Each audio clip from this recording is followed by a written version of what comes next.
আসা, 36 ঘন্টা জার্নি করে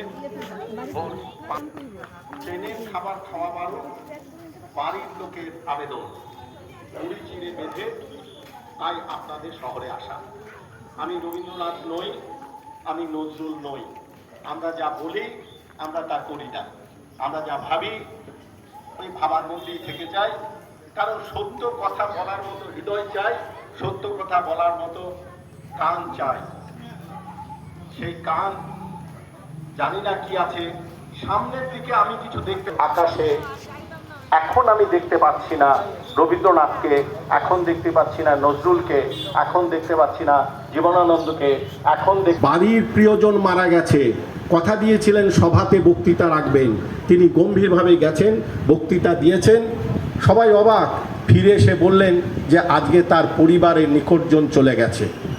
রবীন্দ্রনাথের পক্ষে এটা সম্ভব, নজরুলের পক্ষে সম্ভব। আমার প্রশ্ন, নজরুল কি আদৌ চেয়েছিলেন দেশভাগ? নজরুল কি আদৌ চেয়েছিলেন তার সঙ্গে রাজনৈতিক একটা চুক্তির আবদ্ধে তাকে নিয়ে যেতে হলো বাংলাদেশে? কোথায় তার সৃষ্টি? নজরুলকে কি আমরা বন্দি করে রাখতে পেরেছি?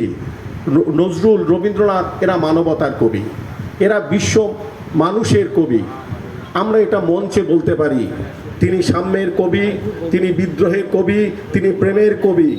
মাইক নিয়ে এখন তো নানা ধরনের সমস্ত যন্ত্রের যুগ, এই শহরেই নবপ্রজন্মের ছেলেদের কাছে মাইক নিয়ে যান, নজরুলকে রবীন্দ্রনাথকে বলতে পারবে না।